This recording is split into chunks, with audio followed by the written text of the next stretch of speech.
everyone, I hope you've been doing well. My name is Maki. I'm a tough girl who adores Gundam. I came from Japan to spread the word about the awesomeness of Gundam to everyone. Suddenly switching topics, but do you like going to the beach? Swimming in cold water on a hot day feels great, doesn't it? But you know, there are also a lot of dangers lurking beneath the water. If you don't have the right knowledge, you might run into dangerous incidents. This time, I'm going to introduce a powerful mobile suit that hides under the water. And it's called Cancer. It's an underwater mobile suit that appears in Gundam Wing, a formidable weapon of ours that excels in underwater combat. I'm going to share with you the secrets about Cancer this time. It's some very important top secret information, so be ready. Let's talk about Cancer. It's a mobile suit developed by us for underwater combat. The name is taken from the constellation Cancer, meaning crab. It looks cute with its crab-like appearance, doesn't it?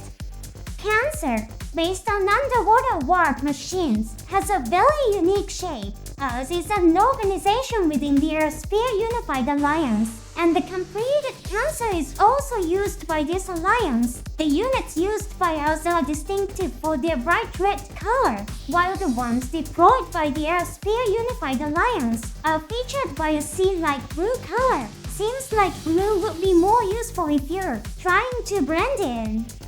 Cancer is designed specifically for underwater activities, so it doesn't have legs. Instead, propulsion devices are installed. Because it is lighter, it can carry out operational actions swiftly and nimbly. It also has arms shaped like crab claws, very crab-like indeed. These claws are equipped with a laser cutter, which can be used to cut through the walls of large transport ships like Pisces. Another underwater mobile suit. It boasts unmatched strength underwater. Traditional submarines would have no countermeasures if they were approached and attacked by these claws or laser cutters. Cancer is also capable of anti-aircraft and anti-ground attacks. It has a clearly different role from Pisces, which excels in precise operations. That's why it is often used as the main force of Earth's naval power. With 70 of the Earth's surface being oceans, Cancer's presence is extremely important for the military. However, due to its specialized nature, it's not suitable for certain specific tasks, such as recovering sunken mobile suits. Pisces is dispatched for such tasks. You may have noticed Pisces in scenes where it is trying to recover the sunken wing Gundam. At the beginning of the story, Cancer was the latest underwater mobile suit of ours. If you check the model number, you can see that Cancer is 8 and Pisces is 9. At first glance, you might think that Pisces is a newer mobile suit. However, there is a line in the anime that says Cancer is the latest model. The model numbers might represent the order of the start of development. If you think about it, this way it's not unnatural to interpret that Cancer is the latest model in terms of the order of completion. Another way to think about it is that Pisces, which primarily targets underwater work, and Cancer, which aims for combat, fall into different categories. It's only natural to think that Cancer is the latest model of combat mobile suit developed by us.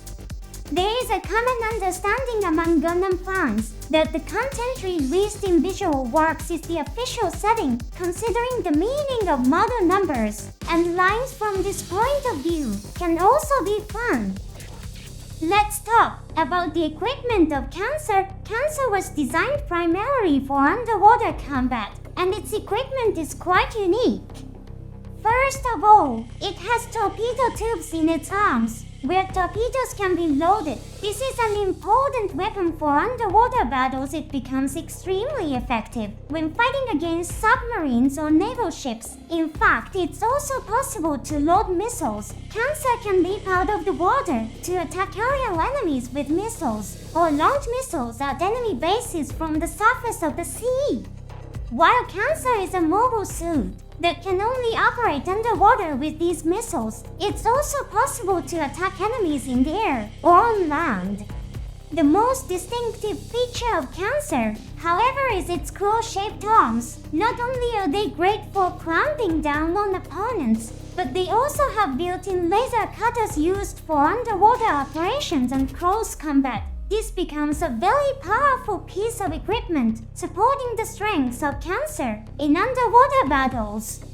Lights are attached to the sides of the head to aid in underwater work.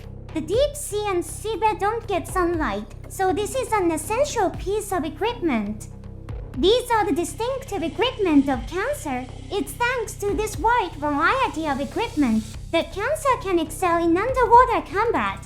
Let's discuss the on-screen achievements of Cancer. Although there were many scenes where Cancer was defeated, it was indeed a mobile suit that made significant contributions.